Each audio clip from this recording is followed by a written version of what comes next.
Bom, iniciando agora a segunda parte da nossa conversa, né? Ex-ministro do Planejamento e da Fazenda, Nelson Barbosa, hoje professor adjunto na Universidade de Brasília e pesquisador do IBRE, e Mauro Benevides Filho, deputado federal, mas também ocupando até pouco tempo o secretário de Planejamento do Estado do Ceará e foi durante 12 anos secretário da Fazenda do Estado do Ceará também. Bom, eu deixei no primeiro bloco uma pergunta sobre a PEC, conhecida como a PEC da guerra, mas a PEC Emenda Constitucional 10/2020, que ela basicamente ela simplifica os gastos do governo federal para o combate à pandemia do novo coronavírus. Nós temos lá diversas pontos que foram alterados da Constituição, como a regra de ouro, a contratação de pessoal, criação de despesas, benefícios tributários em si. Ela é uma PEC bem abrangente e com muitas informações. Eu queria, Nelson, que você nos desse aqui qual o seu entendimento, né, dessa PEC e se ela vai no caminho correto, né, de atender de forma emergencial às necessidades maiores do país nesse momento de enfrentamento do Covid-19. Bom, vamos dividir essa PEC em duas partes, porque tem uma parte fiscal e tem uma parte do Banco Central. Tá? Eu acho que a parte fiscal, no conteúdo econômico, está correto, como a gente tem falado aí nas questões anteriores. Nesse momento, o governo federal é o único agente que pode absorver o risco, que pode tomar emprestados em condições melhores os recursos que a sociedade precisa para enfrentar a crise. Então, o governo pode tomar emprestado em torno de famílias, de empresas, prefeitos e governadores. Então, no sentido econômico, é preciso, sim, uma ação fiscal rápida para enfrentar a crise.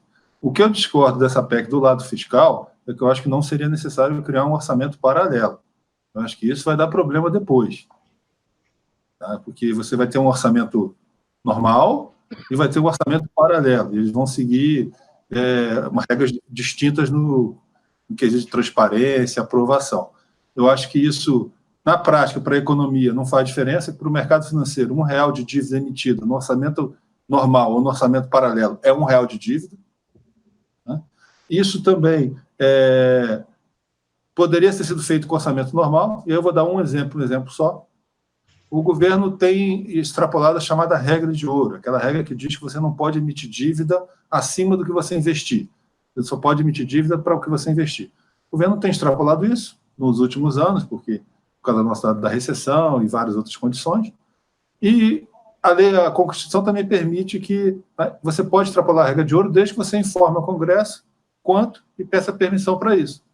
Então, no orçamento desse ano, se eu não me engano, já tem lá uma previsão de que o governo ia extrapolar a regra de ouro em 340 bilhões de reais. E o governo, no início do ano, antes da crise em janeiro, chegou e disse, olha, na verdade, acho que vai ser 160, não vou precisar de toda a autorização. Então, o próprio funcionamento da regra de ouro já diz que o governo poderia mandar para o Congresso um projeto de lei dizendo, olha, devido ao coronavírus, eu prevejo que vou precisar emitir 500, 600 bilhões de reais em ações emergenciais. O Congresso aprova essa margem, e aí cada ação para usar esse recurso é um projeto de lei específico, é uma medida provisória específica. Então, você pode ter um guarda-chuva geral, no orçamento normal, e ainda assim adotar as ações necessárias em cada iniciativa individual. Isso é mais de acompanhamento, o importante é fazer o dinheiro chegar, para quem está na porta, para quem está precisando de remédio, leito não UTI, cesta básica, não importa se o dinheiro vai chegar de PEC, medida provisória, decisão suprema. O importante é que o dinheiro chegue. Mas eu acho que a gente também tem que fazer isso de uma forma que facilita o acompanhamento e o monitoramento. No lado do BC, eu vou para a segunda parte, do Banco Central, a PEC autoriza o Banco Central a comprar títulos no mercado, títulos privados e públicos, no mercado. O Banco Central já poderia fazer isso com o banco, mas ele não pode fazer isso com instituição não financeira. Ele pode fazer isso com instituição financeira. Então, ele pode comprar títulos de bancos, pode comprar títulos de instituições financeiras não bancárias. O que é a instituição financeira não bancária? É uma instituição que não toma depósito à vista, nem faz empréstimo como banco. Por exemplo, uma financeira, um administrador de maquininha, uma seguradora. Tá? O Banco Central já poderia fazer isso, mas ele não pode fazer com instituição não financeira. Qual é a instituição não financeira que está com problema hoje, que o Banco Central não pode ajudar diretamente? Fundos de investimento. Fundos de investimento, pela legislação brasileira, não são caracterizados como instituição financeira, eles são uma sociedade de investimento regulada pela CVM. Então, nessa crise, teve uma corrida muito grande para a liquidez. Muita gente tirou recursos de fundos. E aí os fundos tiveram que vender os seus títulos no mercado, a preços baixos, para obter o dinheiro para poder pagar os seus cotistas. Isso provavelmente estava dando um problema sério na indústria de fundos, que a gente apelida de Faria Lima, né? E por isso o Banco Central optou por entrar diretamente. Novamente, não tem nada de errado nisso, desde que seja feito com transparência. Desde que todas as operações sejam registradas, as operações tenham suas condições analisadas, tá? E aí você pode lidar com isso. Acho que os Estados Unidos estão fazendo isso, eles estão criando vários fundos, lá eles chamam de facilities, né? Um para comprar títulos de empresa, outros para financiar comprar empréstimo feito a governadores e prefeitos, outro para empréstimo às famílias. O Banco Central precisa atuar sim, ele tem que atuar mais diretamente, mas aí a questão é nos detalhes. Eu acho que a PEC dá essa autorização, eu não sou especialista em direito constitucional para saber se era preciso PEC ou não, mas o importante é que a ação seja feita, mas o diabo mora nos detalhes.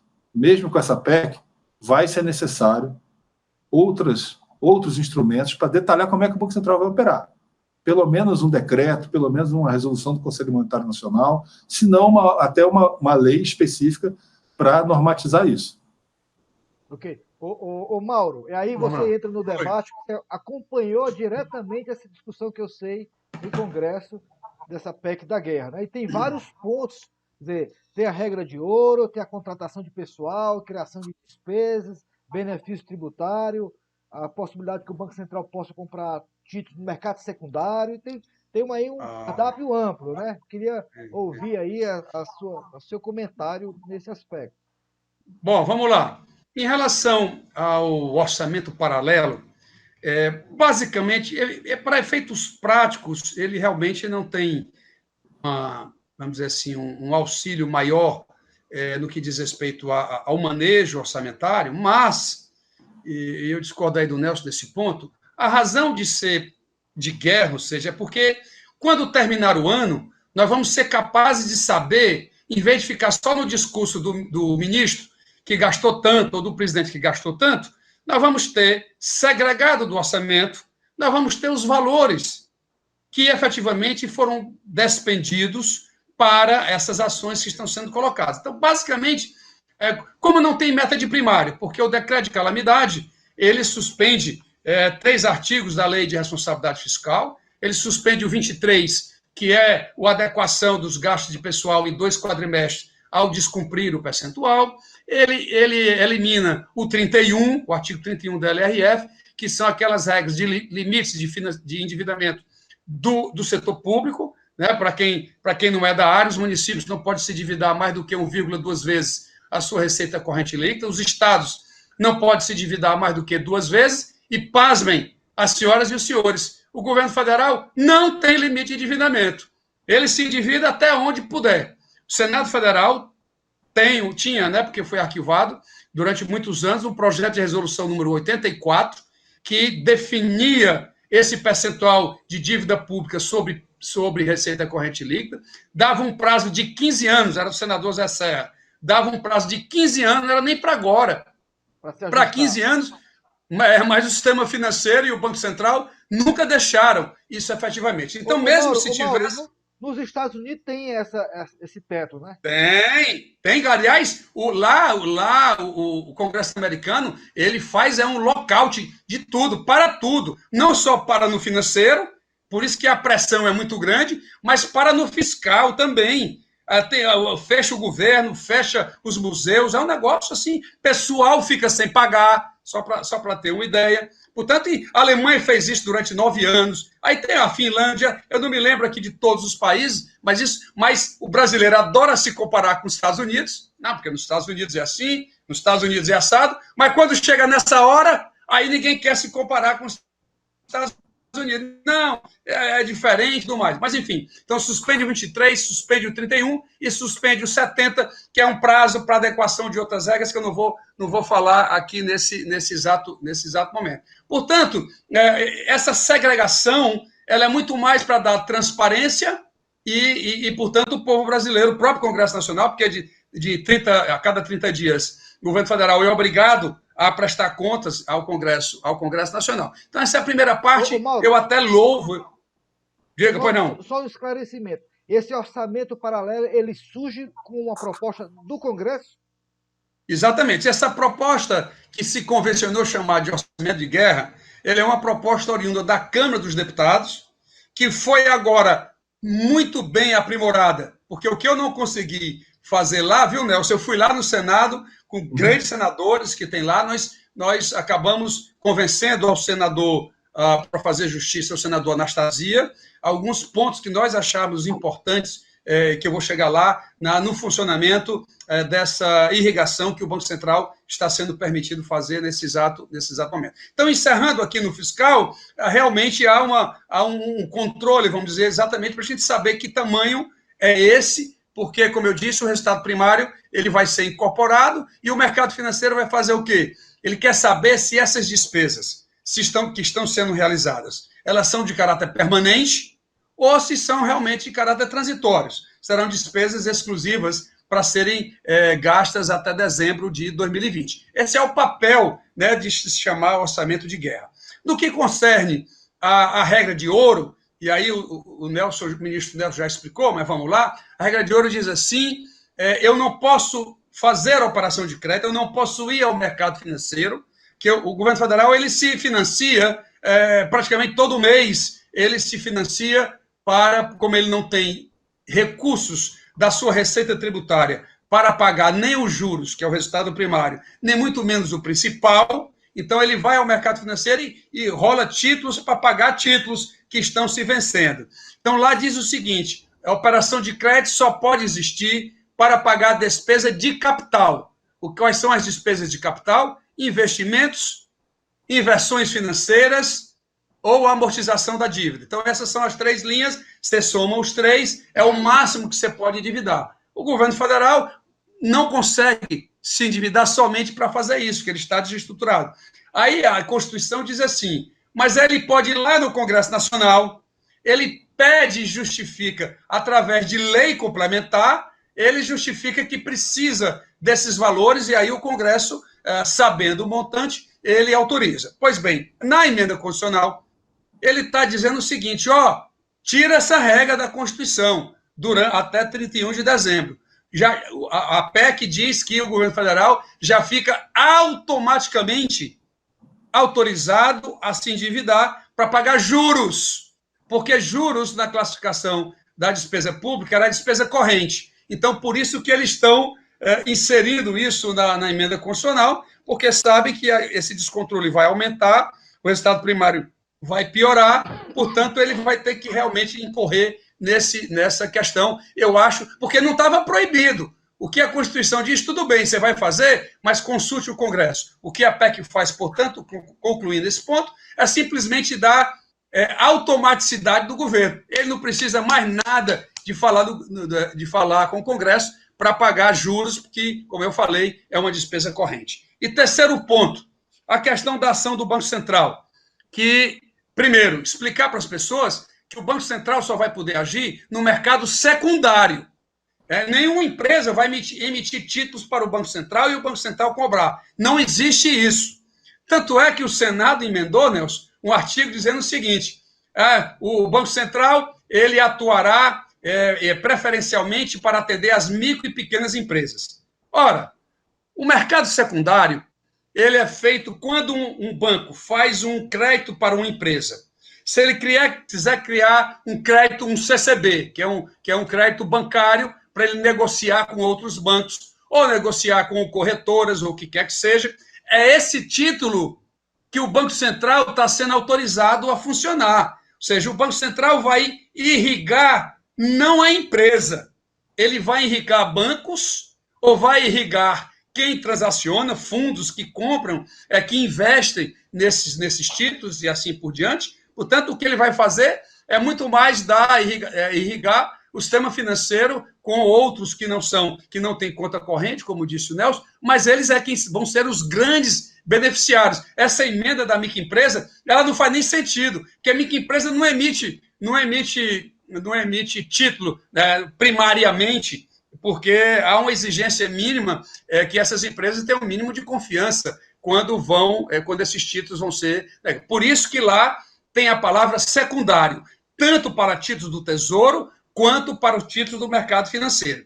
E para o Tesouro tem que ser secundário mesmo, porque se fosse primário, era emissão primária de moeda. O Banco Central estaria financiando, né, o governo federal, financiando o Tesouro. Por isso que vem a palavra secundário, que também vai ser mais uma maneira de dar segurança. Ô, Mauro, mas na proposta anterior não estava assim, não, né? Não estava isso. Nós lá, para comprar títulos no mercado secundário, nós tínhamos exigido 3 pontos. Primeiro, delimitar o Banco Central, que valor é esse? Nos Estados Unidos foi 1 trilhão e 200 que o Congresso aprovou. Não foi uma coisa solta, propriamente dita. Segundo, nós queríamos que fosse um crédito de nota mínima, que não conseguimos aprovar. Desculpem. E o terceiro era de que essa prestação de contas fosse individualizada. Portanto, esses 3 pontos, infelizmente, passou na Câmara sem esses 3 pontos. Vai ao Congresso.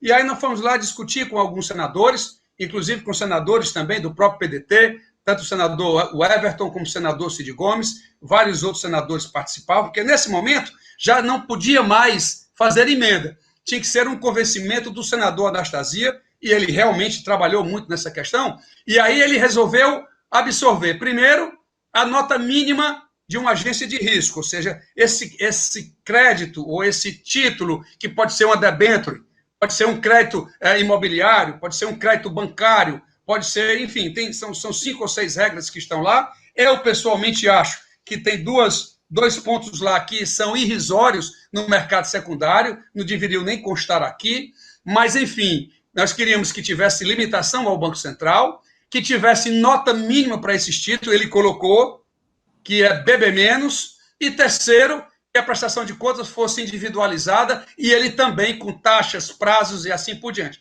Então, o Senado realmente aprimorou muito o que a Câmara havia aprovado. Então, isso, só para os nossos internautas ficarem clareados, que muita gente me fez perguntas, porque eu já me pronunciei muito sobre isso, Nelson, não tem nada de dinheiro para a empresa. Esse dinheiro é exclusivamente para quem transaciona no mercado secundário, dentro desses vários tipos de papéis que eu estou me referindo nesse exato momento, e o Banco Central vai ficar solto.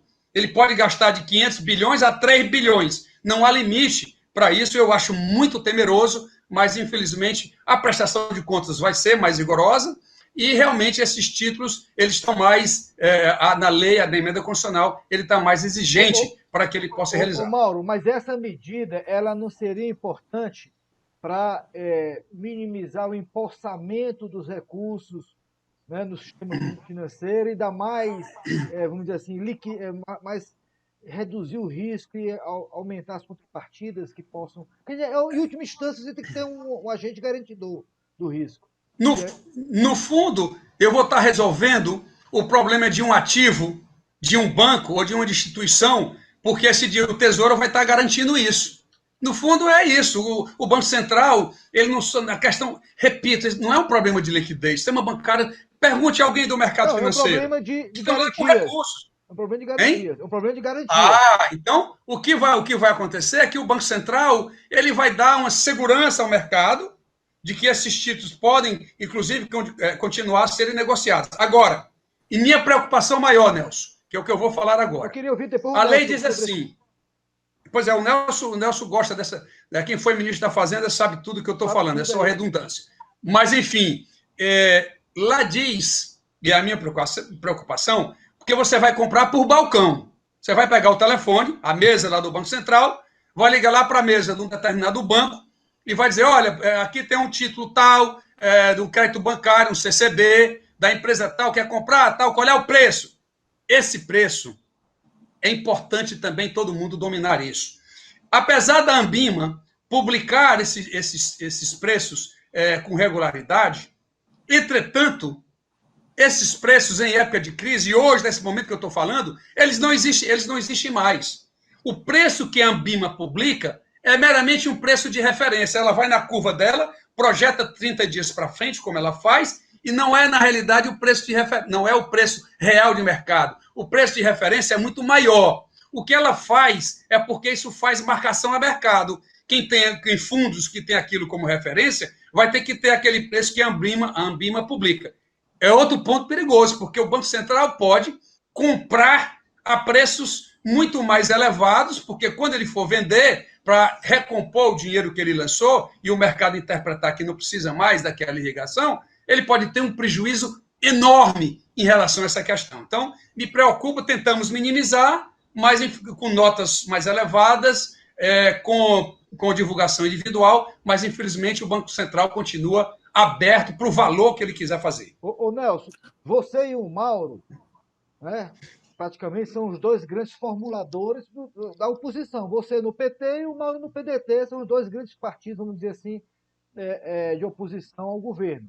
Essa medida do governo federal, essa PEC da guerra, nesse caso, você acha importante que permita o Banco Central comprar, né, no mercado secundário esses títulos, de forma de reduzir o risco, né, aquele que está emprestando? Bom, obrigado pela achar que eu sou o principal formulador do PT. Não. Você sabe que tem muita gente. Então não tem como... Um dos principais. Você foi ministro do Planejamento, ministro da Fazenda, e certamente. O Mauro sabe disso também, que eu tenho certeza que no PDT ele também discute muito. Também a mesma coisa. Da experiência que vocês têm. Né, você quer dizer da expoência que ele tem e tudo mais. Na vida pública, né? Certamente você é uma figura sempre ouvida, né? Fazendo a ordem inversa aqui. Nessa questão do Banco Central, acho que o Mauro colocou muito bem. Vamos explicar o que é isso. O Banco Central vai poder comprar títulos ou direitos creditórios no mercado secundário. Título é o quê? O título é aquilo que a gente chama que é um título ao portador, né? Quem tem o título pode vender. Então, pode ser um título do Tesouro, pode ser um debênture de uma empresa, né? É um título que o detentor daquele título tem o direito a receber aquilo. Direito creditório é o empréstimo. Por exemplo, um banco vai e faz um empréstimo para uma empresa.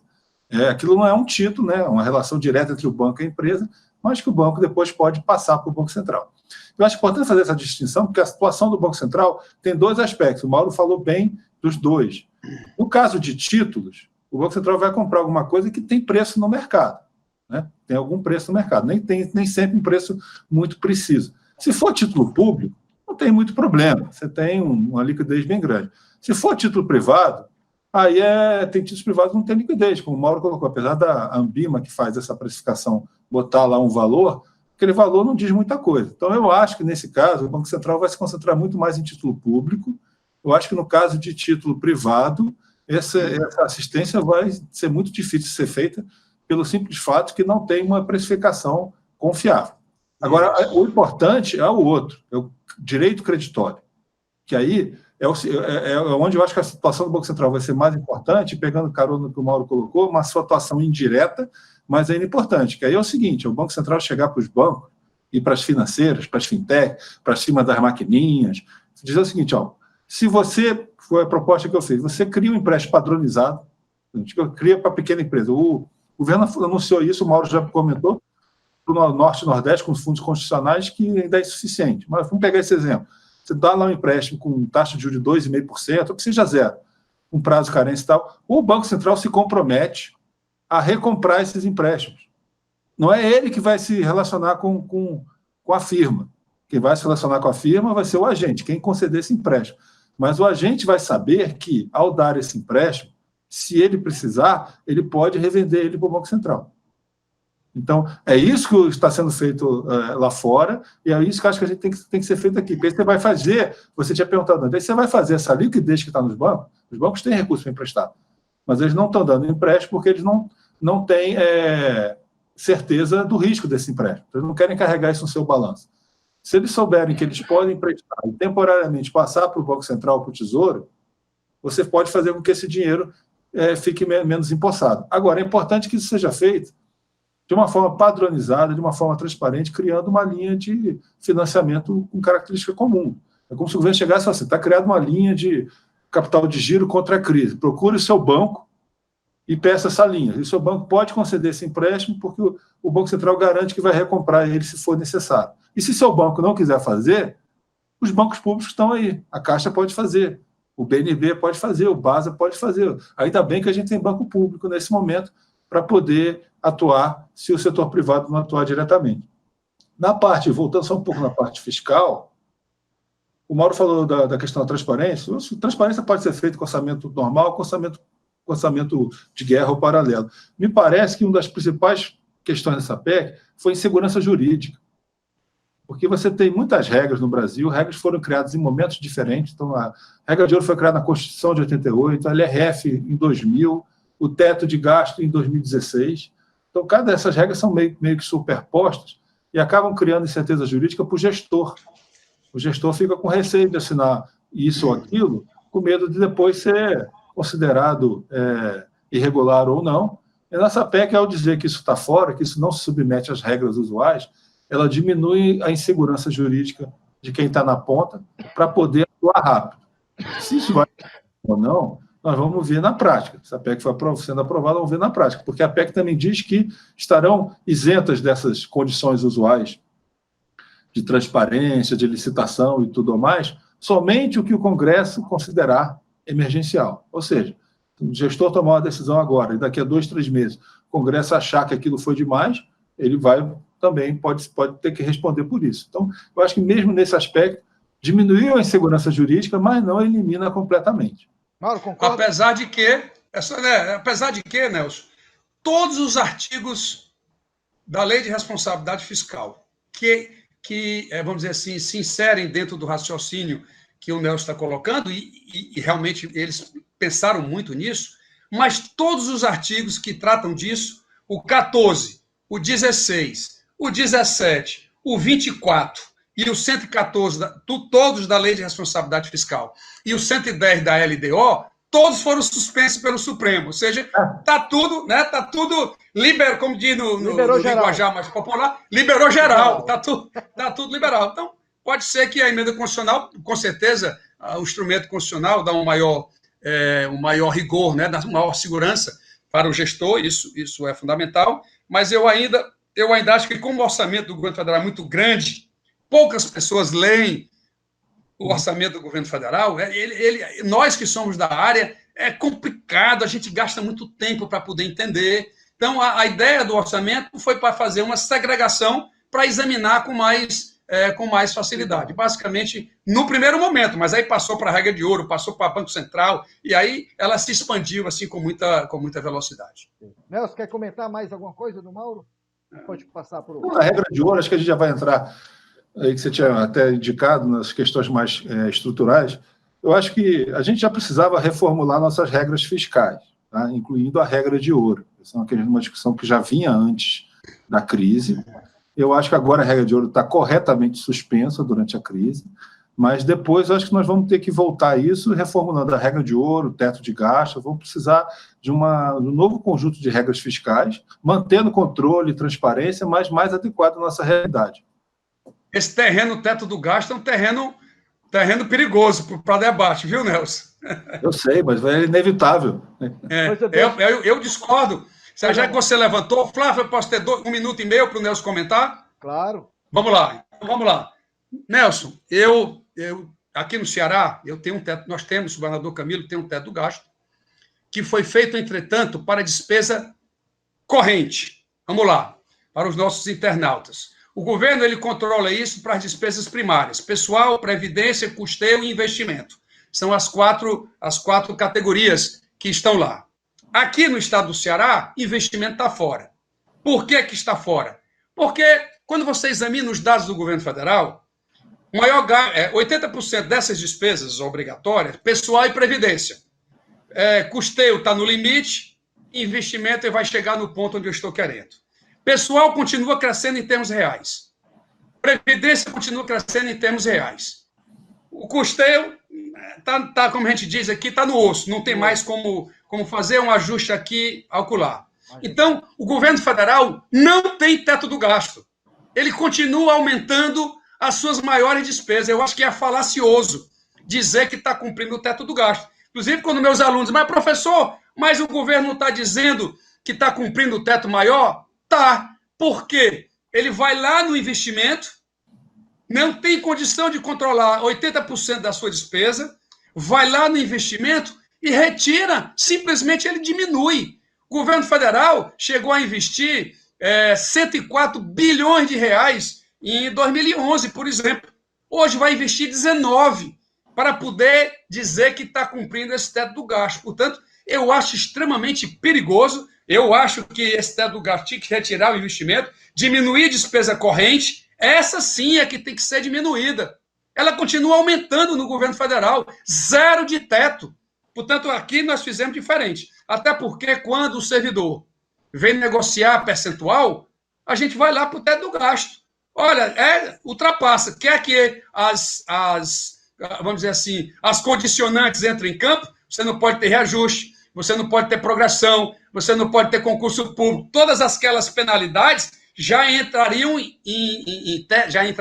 no campo imediatamente. Se o governo federal tivesse feito igual ao nosso, desde 2017, o governo federal já tinha descumprido. Portanto, as penalidades já estariam em curso e o governo não estava nesse acosto tão grande que tem hoje. Então, eu gostaria de ouvir um pouco o teu comentário nessa questão, porque não tem controle. O federal não controla nada. Deixa só pegar carona nesse seu raciocínio final e endereçar o Nelson uma última reflexão do nosso programa, e aí ele vai junto, que é exatamente nessa questão. Nós estamos vivendo uma crise, talvez, com proporções semelhantes à crise da Grande Depressão de 1929.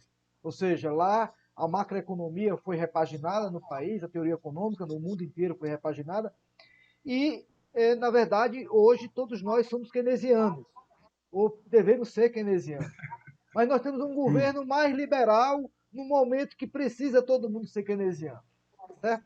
E ser keynesiano significa, para quem não conhece a teoria econômica, que no momento de retração, o investimento público joga um papel fundamental em reativar a atividade econômica. Nosso amigo comum aqui, todos nós, o Manuel Pires, né, Nelson, tem levantado os dados que o nosso investimento público no Brasil está nos níveis mais baixos desde a pós-guerra.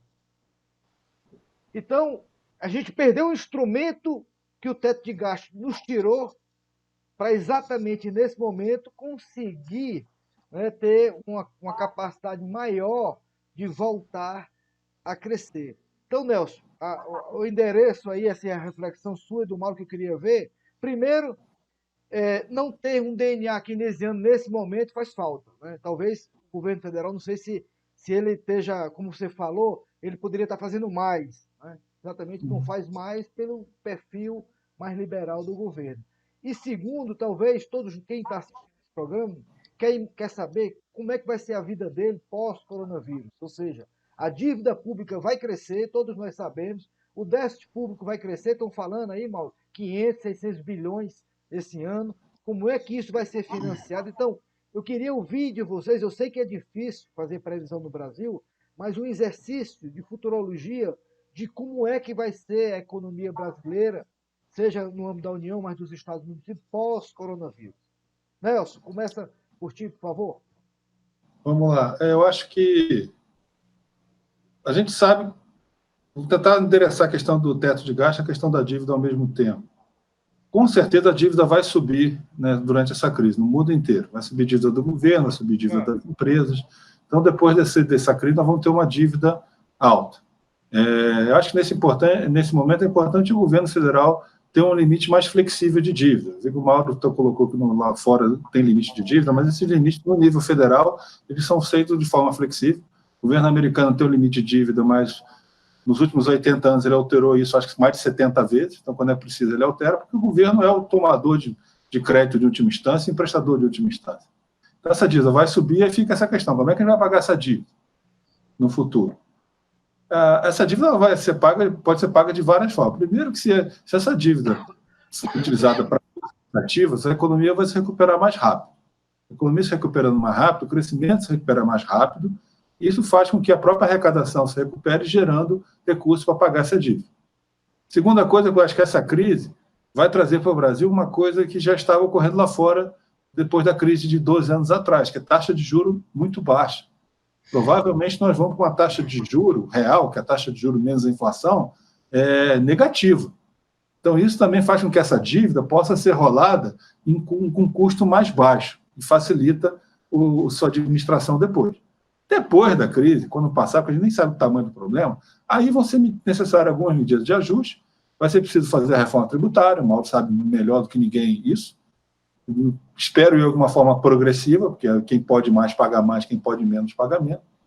Vai ser preciso voltar à questão da reforma fiscal, controlar os gastos, também de uma forma progressiva, preservando investimento, preservando saúde, educação, controlando os gastos não essenciais, controlando principalmente folha de pagamento, a reforma administrativa.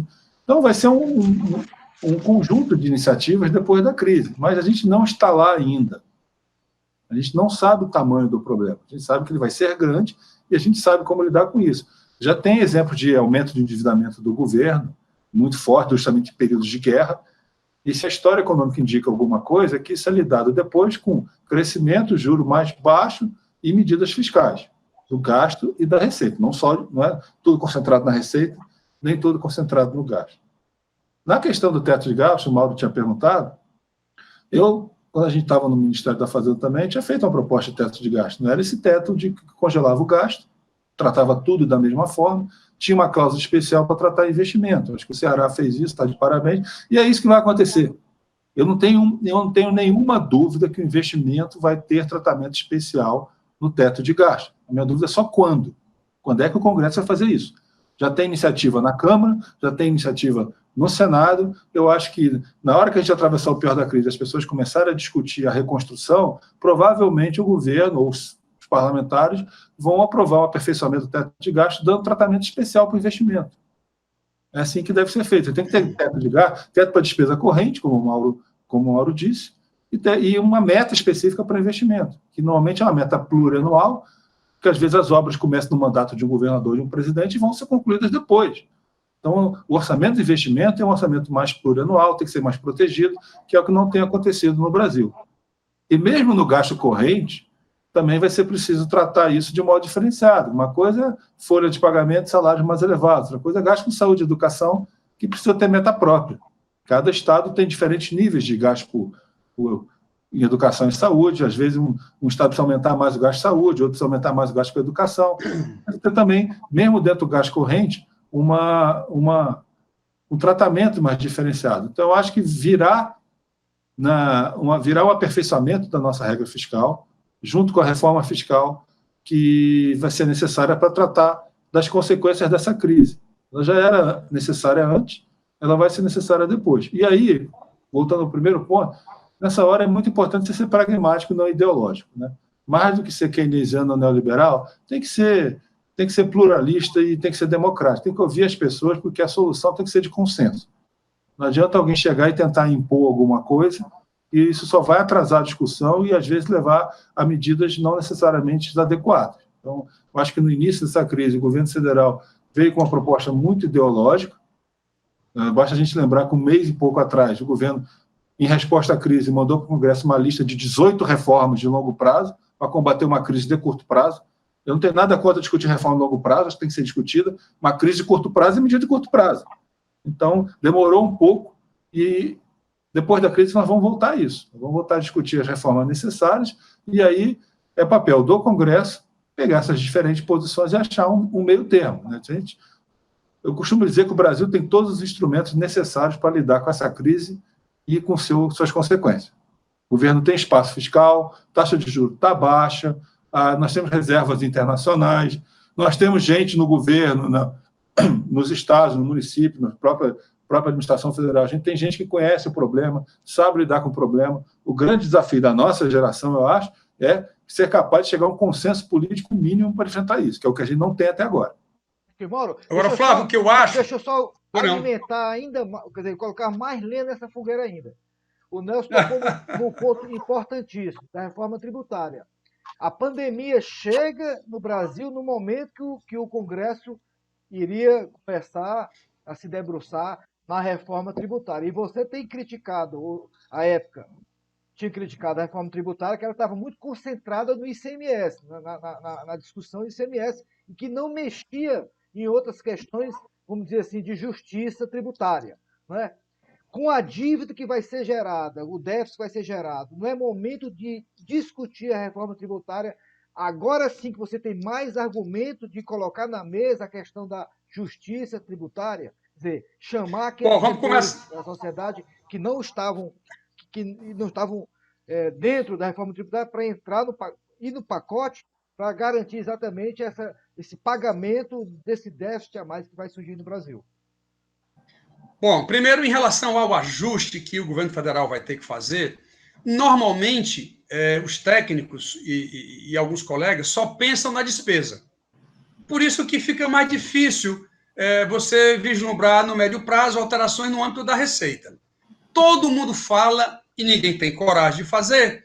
O governo tem por ano, ele desonera 330 bilhões de reais de tributos. Porque o governo ainda tem subsídios creditícios e subsídios financeiros. O creditício nem o Congresso sabe. Eu tive que pedir, Flávio, você sabe, aos nossos alunos lá para poder levantamos 50 bilhões entre o que o governo custa para dar o dinheiro para o banco para alguma política que ele queira fazer, e ainda tem o subsídio de cunho financeiro, que ele dá diretamente para o investimento. Mas vamos tratar os 330 bilhões. Poxa, 330 bilhões, se o governo cortasse 10% disso, que é muito pouco, seriam 33 bilhões ano.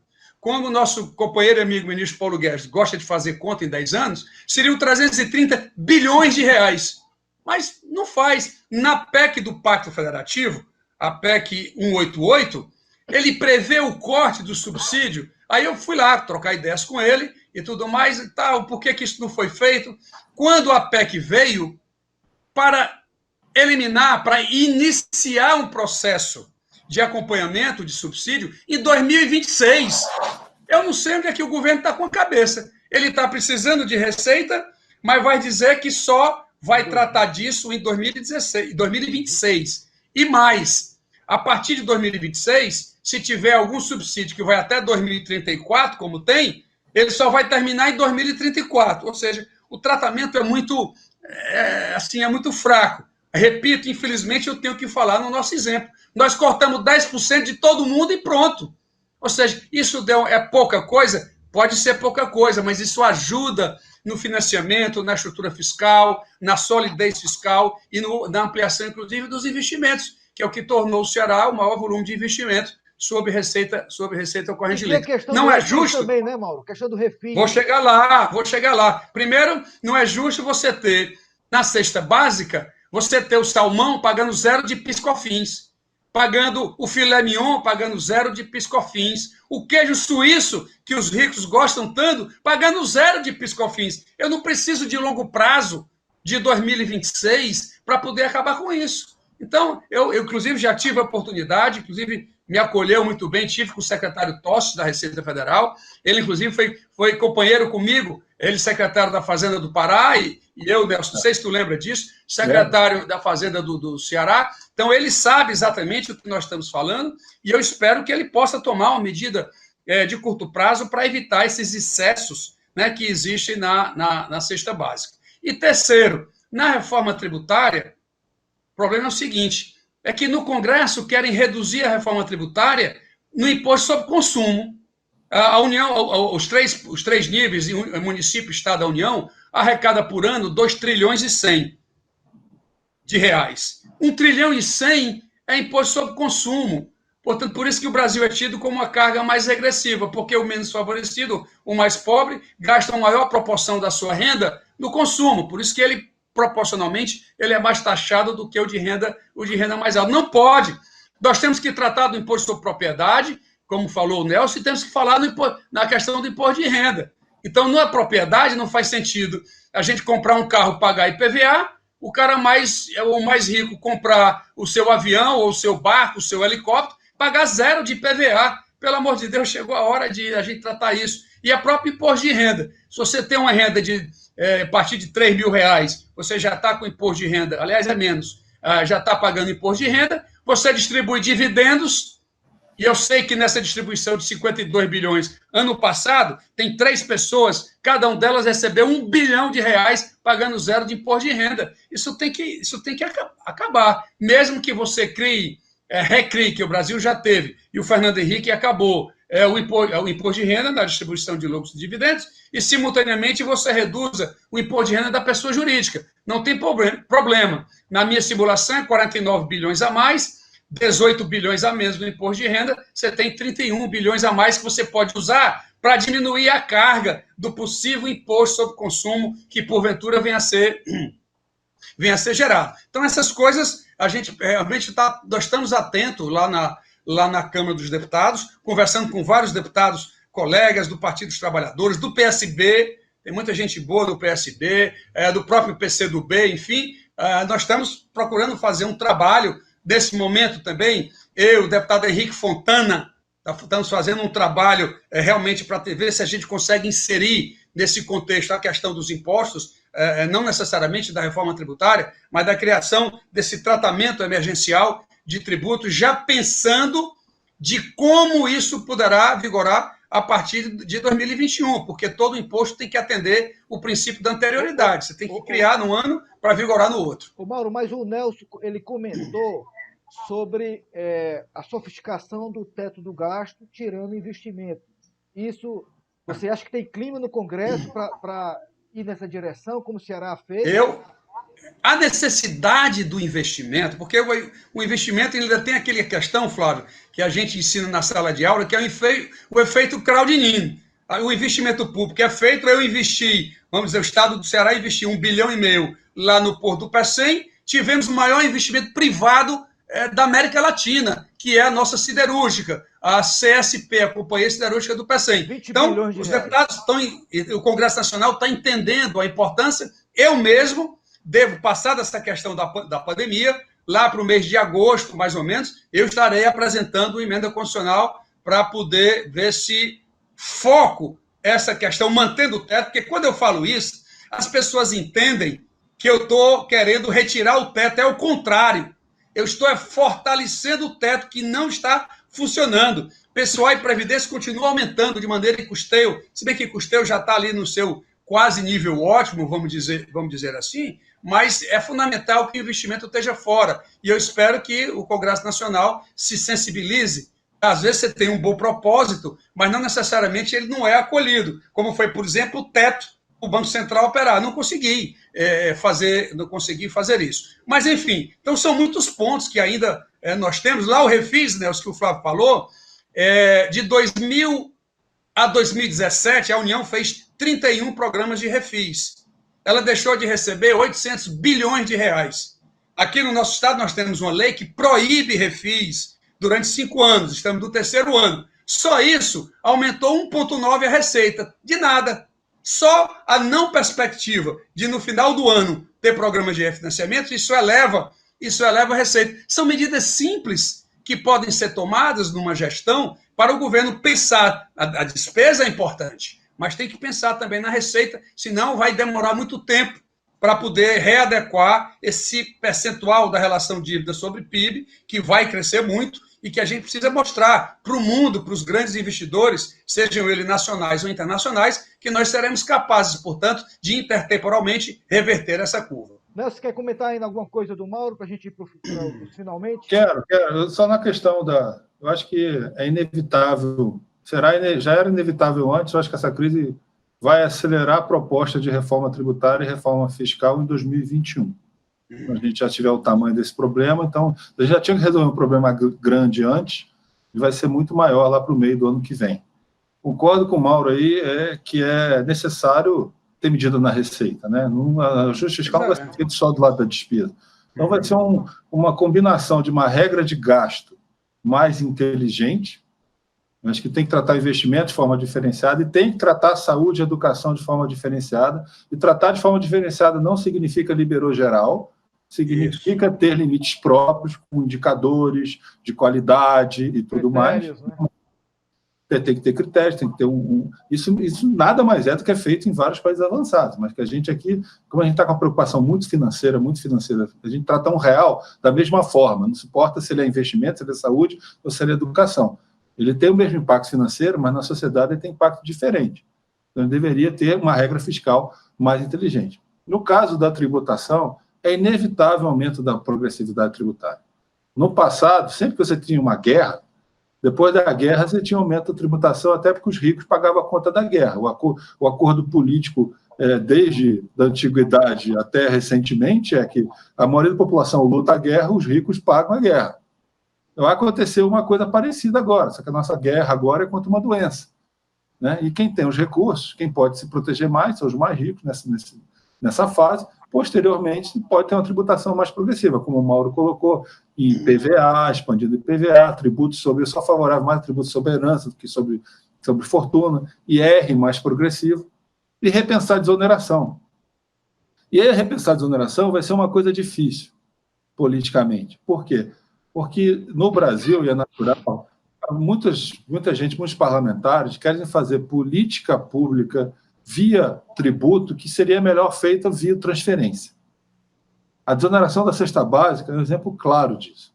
É melhor você ter uma tributação simples e linear sobre toda a cesta básica, e aí você vai falar, mas o mais pobre vai pagar o mesmo tributo que o mais rico quando ele comprar um saco de feijão. Sim, ele vai pagar, mas por ele ser mais pobre, eu vou dar uma transferência para o mais pobre. É isso que os países mais avançados fazem. Eles têm uma tributação mais simples, mais linear, sobre tributação indireta, ICMS, IPI e tal. E aí, como é que eles compensam isso? Eles compensam com transferência de renda. Porque transferência de renda, você pode direcionar melhor para quem precisa. No Brasil, a gente fez muita transferência indireta de renda via desoneração. Então, vai ter que se rever isso. Já estava na agenda antes da crise. Depois da crise, isso vai se tornar mais urgente. Ok, então nós estamos chegando já ao final, quase uma hora no segundo bloco. Nós cobrimos aí vários temas importantes. Passou rápido, né? Eu acho que essa discussão a gente levaria aqui mais uma hora tranquilamente, mas já quero que fique o compromisso de vocês, daqui a 2, 3 meses, a gente voltar e rediscutir o que aconteceu nesse período. Mas eu queria deixar aqui, queria que vocês tivessem uma palavra final, 2 minutos cada um, para a gente completar. Sair aí do campo da economia, a gente pensar, eu queria ouvir a opinião de vocês, como a sociedade brasileira, vocês acham que ela vai sair dessa situação? Quer dizer, estamos vivendo um momento histórico, uma pandemia que não tem precedente na história da humanidade, globalizada dessa forma, e algumas transformações, elas deverão ocorrer não só na sociedade mundial, mas particularmente no nosso país, né? Eu queria que vocês fizessem uma reflexão final. Como é que a sociedade brasileira deve sair desse momento? Ela sai muito mais solidária, né? Muito mais amadurecida, muito mais os próprios agentes políticos e econômicos com maior capacidade de diálogo e de interação para a gente virar essa página e redescobrir novos caminhos para o nosso país. O que vocês acham do ponto de vista não econômico, mas como sociedade em si? Mauro, você quer começar? Posso sim. A sua preocupação é saber como é que a sociedade ela vai compreender como é que é essa saída. Como é que isso, Flávio? O que você acha que a sociedade brasileira vai se comportar pós? Bom, vamos separar os mais sofridos, os menos favorecidos, os que perderam os empregos e aqueles que sempre tiveram suas condições financeiras mais facilitadas, vamos dizer assim, o extrato mais alto, né, da população brasileira. Esse pessoal aqui vai sair muito sofrido, até porque esses que estão recebendo o auxílio emergencial agora, e se não for esticado, como você lembrou, como o Nelson lembrou, e foi a nossa preocupação na lei, eles vão sofrer muito, porque eles vão ter um corte abrupto da sua receita para minimizar o problema. Mauro, porque essa crise expõe as mazelas mais ainda no nosso país, né? Da desigualdade, da pobreza, né? Ela demonstrou muito claramente o volume, o número de pessoas enormes que nós nem tínhamos conhecimento, tínhamos uma ideia de quanto era isso, mas o tamanho disso, como que a gente ia examinar? Você falava em 30 milhões. Exatamente, vai ser aqui 75 milhões que eu falei, mais ou menos, dos 195 que estão sendo colocados aí. Então, esse pessoal, se não tiver um tratamento mais permanente, eles vão realmente sofrer muito, até porque, para retomar o emprego, a economia vai demorar ela voltar a funcionar. O Brasil já não vinha bem, já vinha crescendo 1% ao ano. Então, ele vai, para recuperar esse decréscimo de atividade econômica que ele vai ter em 2020, vai ser outro tempo, 3, 4 anos. Então, com certeza, mesmo esse pessoal que estava empregado, eles vão demorar serem absorvidos novamente por um mercado que vai lentamente se reproduzir. Teremos empresas mais endividadas, porque aquelas que vão pagar suas folhas e mantendo a sua atividade e não desfazendo, inclusive, de trabalhadores, neste caso, mais qualificados, esse pessoal vai estar mais endividado. Então, eles vão precisar de mais tempo também para poder se recompor. Agora, os mais ricos, uma boa parte desse pessoal trabalha muito no mercado financeiro, apesar de que hoje, né, essa é um reconhecimento que temos que fazer ao governo federal. Você tem taxa de juros de 3,70, Selic de 3,75, ela tem tendência, tem viés de baixa, até pela inflação vai ser muito baixa, vai chegar aí a 2%, já ela vai baixar, poderá chegar a ser negativa, essa Selic. Então, talvez isso ajude lá na frente, se bem que não há relação de Selic com taxa de juros na ponta, mas é uma tendência que eu espero que lá na frente essas empresas, sobretudo as médias empresas, elas possam também terem condições de recompor com mais facilidade. As grandes, apesar de afetadas, elas vão poder recorrer ao mercado internacional, países que podem se recuperar mais rápido do que o Brasil, poderão exportar, inclusive, os seus produtos, e, portanto, ela será diversa na renda, portanto, o que pode agravar, inclusive, a má distribuição de renda brasileira, e vai agravar também no lado da empresa, porque elas vão sofrer também para ter condições. E o país, esse sim, tem que se preocupar também, o país, os estados e os municípios, terão que ter muita cautela para fazer ajustes rápidos, porque senão vão sofrer também mais 3, 4 anos. Ô Mauro, mas você acha que o Congresso Nacional está preparado para receber esse sentimento nacional de mais ajuda aos mais pobres, aos mais vulneráveis? Você acha que tem uma base com o Congresso preocupada com isso? Talvez vai aqui uma visão de um fiscalista. O Congresso está bem aberto para essas questões agora, na emergência, no curto prazo. Mas eu considero que ele não pode continuar assim muito expansivo por exemplo, a partir de janeiro de 2021, apesar da economia brasileira não ter se recuperado, mas eu acho que a gente tem que ser mais parcimonioso do que estamos sendo agora. Então, temos que trabalhar agora, dar renda a quem precisa, mas a partir de 2021, o Congresso tem que buscar aí um freio, não sei o que é que o Nelson vai pensar disso, mas tem que ter um freio aí, focar o ajuste, tanto da União, dos estados, das empresas e dos municípios. Eu acho que é um fator importante para a economia brasileira trazer de volta a confiança dos investidores internacionais, inclusive. Okay, obrigado, Mauro. Nelson? Bom, voltando só no início, eu acho que essa crise, a gente não sabe ainda qual vai ser o resultado dela no Brasil e no mundo, né? Essa crise, lembrando que a crise de 2008, que foi menor do que essa, deixou efeitos permanentes. A gente está vendo aí a preocupação maior com desigualdade, uma preocupação maior com tributação progressiva. Essa crise terá efeitos permanentes no mundo e no Brasil também. Eu espero, trabalho, tenho certeza que vocês também, o Mauro principalmente, com a responsabilidade que ele tem sendo parlamentar, para que essa crise estimule mais solidariedade, mais cooperação, né? menos faria e mais consenso. Né? Mas, infelizmente, isso não está garantido. Isso depende de nossas lideranças, depende do governador, do prefeito, depende do governo federal, em vez de ficar procurando inimigo onde não tem, na verdade, procurar amigo onde existe, e principalmente que num país continental como o Brasil, nem o presidente, nem o governador, nem o prefeito pode resolver o problema sozinho. Não tem saída se os três não trabalharem juntos. Então, essa crise, eu acho que vai forçar isso. Né? Seria bom que fosse de comum acordo, porque seria mais rápido. Eu acho que essa crise também está fazendo a gente rever várias coisas, não necessariamente todo mundo, tem várias coisas que eu já acreditava antes, essa crise reforçou, mas para outras pessoas pode ser uma novidade, que é que a gente começou a discutir no primeiro bloco. Você tem que ter um sistema de seguro de renda para todo mundo. Na saída dessa crise, os países vão começar a discutir isso mais seriamente. Você precisa ter um seguro de renda que pode ou não se desenvolver em uma renda mínima. Essa crise está mostrando a importância... Nelson, ainda bem que a gente tem o SUS, né, Nelson? Imagina se não tivesse o SUS. Isso. Meu segundo ponto, essa crise está mostrando a importância de ter um sistema público de saúde. Na hora que a situação fica ruim, o SUS segura. Exatamente. E pode também coordenar, inclusive, com os hospitais privados. É importante investir em saúde, investir em médico. Entendeu? Acho que a gente não precisa ser necessariamente programa lá o Mais Médico, mas precisa ter um programa para aumentar mais os serviços de saúde para a população.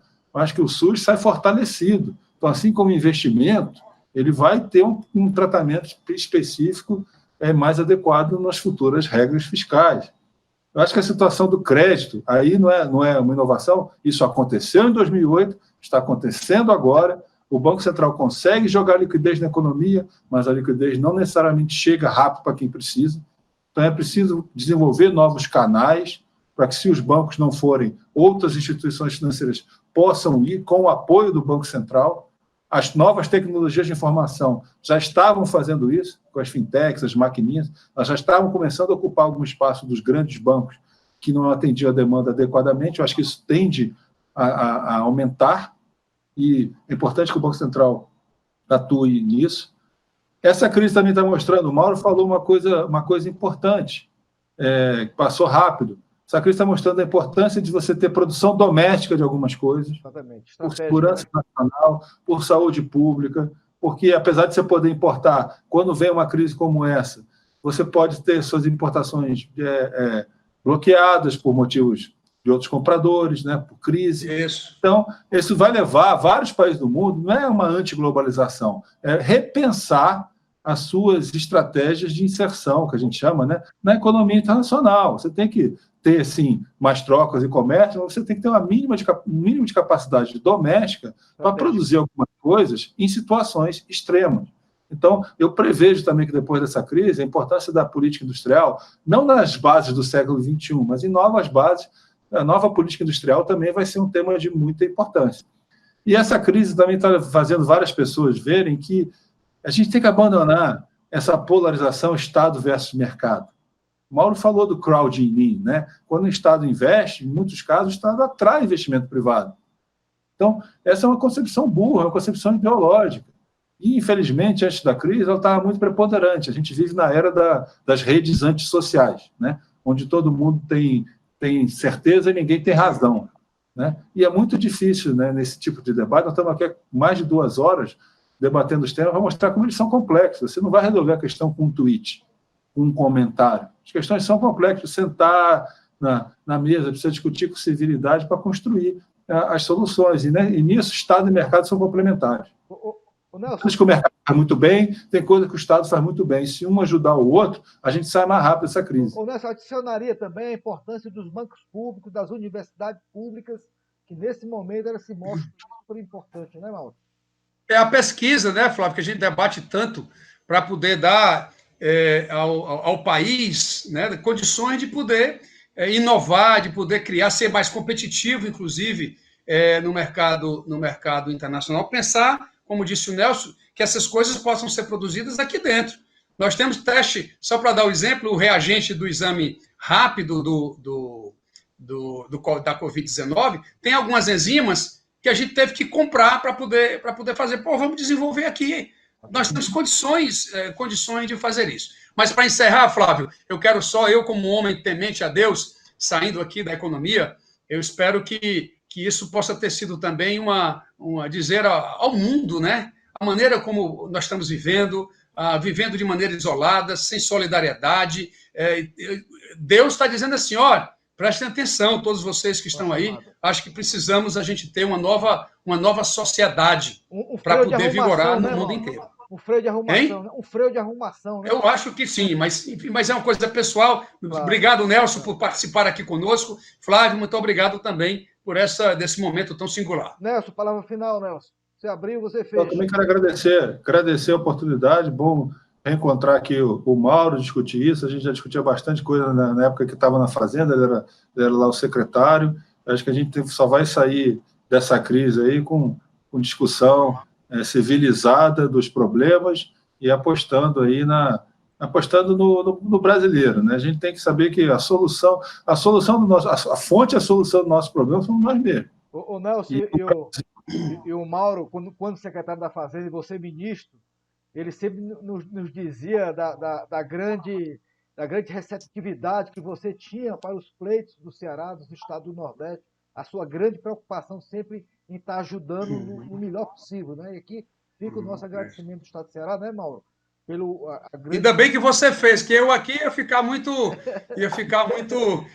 né, homenagem presente de corpo presente, mas foi bom você ter realçado isso, que é uma verdade. É verdade. Não, obrigado vocês aí pelas palavras, parabenizar também o Mauro, todo esse trabalho aí no governo do Ceará. O Ceará tem vários exemplos muito positivos que devem ser adotados e replicados no Brasil como um todo. E, para terminar, voltando ao que eu estava dizendo, a gente tem um problema sério, o Brasil está sendo afetado pelo que acontece no resto do mundo, mas hoje nós dependemos muito mais de nós mesmos. Nós não temos que ir ao FMI, nós temos reservas internacionais, nós temos um governo, nós temos SUS, nós temos bancos públicos, nós temos instituições democráticas que podem discutir as iniciativas com transparência e prestação de contas. Então, nós temos todos os instrumentos para enfrentar essa crise. Eu espero que essa crise é um freio de arrumação, é um choque também para o Brasil, para que a gente possa agora ter uma postura um pouco mais civilizada e colaborativa, porque se a gente não fizer isso, a gente tende a fazer essa crise ser muito maior do que ela precisa. Então, eu confio nos nossos parlamentares, eu sei que eles estão assumindo um papel muito maior nesse momento, até por falta de liderança por parte do governo federal. Eu acho um trabalho muito importante, eu quero manifestar aqui confiança e desejar sorte ao Mauro nesse processo, a responsabilidade é grande. Ok. Obrigado a todos.